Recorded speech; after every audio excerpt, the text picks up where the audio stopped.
Hey everyone, Monique Renee here, a photographer at Silver Paw Studio, and I have a different kind of project for you today. Right now it is winter in Colorado, isn't it so pretty? And I was out here yesterday doing an experiment with those really popular frozen soap bubbles. And today I want to tell you a little bit more about that.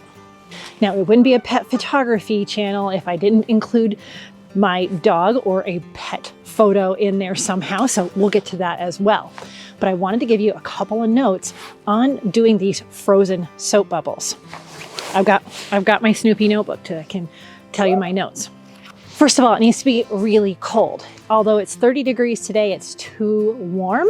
Yesterday in the morning it was about 18 degrees. So you want it really cold and no wind. It is a little too windy. Even the slightest breeze will ruin your frozen bubbles. No wind. And this is an overcast day. When I photographed yesterday, there was a little bit of the sunrise coming through. And so that sparkle in the background. So those are some conditions you need. You need it cold, like probably less than 20 degrees, zero wind, and a little bit of backlight if you can do it. Sunrise, sunset is great, and it's easy to do in the winter. Now, ingredients. I did the soap, water, and Caro corn syrup recipe. Some people use glycerin, some people add sugar for different types of crystals.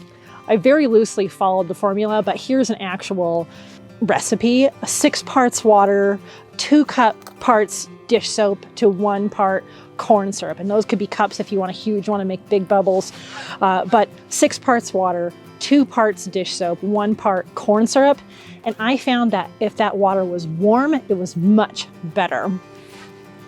And then you just stir that up and you try and try and try and try to perfect the soap bubble. You can use a wand, you can use all kinds of things. I just have been using this plastic straw for a couple of years now. It's a little bit bigger in diameter and you just have to really practice.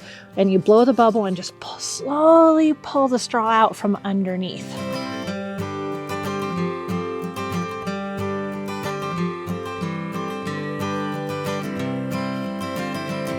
And then you just watch the magic happen. And so some people say the crystals look different depending on whether you use sugar in it or glycerin versus corn syrup, those kind of things. So experiment.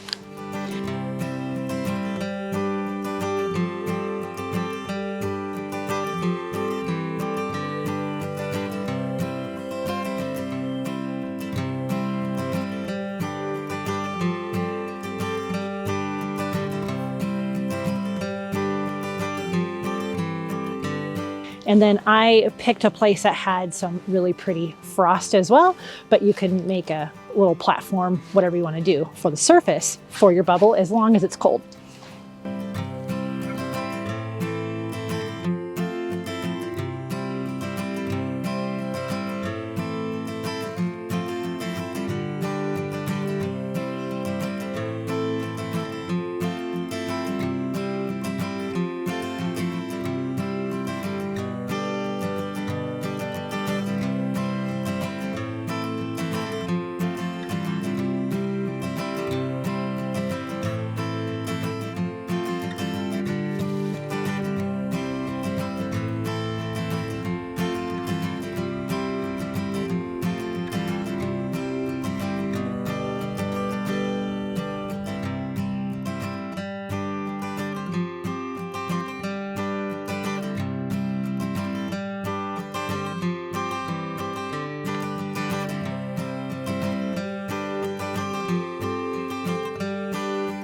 So that's how I actually did it.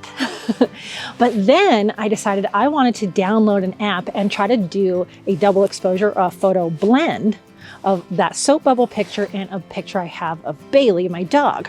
And so I found an app called Blend Me Photo Editor app, and it's on Android for me. There's a couple other kinds. So the Blend Me Photo app, all you do is you pull in 2 pictures. I photographed the soap bubbles with my phone, and I had some pictures from the other day with my phone of my dog, and then you blend them together. And so I came up with a couple of different renditions, and it only takes a couple of minutes, and I think it's really pretty. So there you go. There's the easy way to make the frozen soap bubbles and incorporate your pet. I hope you can try this or that you enjoyed this video. If so, remember to boop that like button and paw the subscribe bell and ring the bell and, you know, the YouTube stuff. That's helpful. And I'll see you next time. As always, I wish you many woofs, purrs, and TREATSs.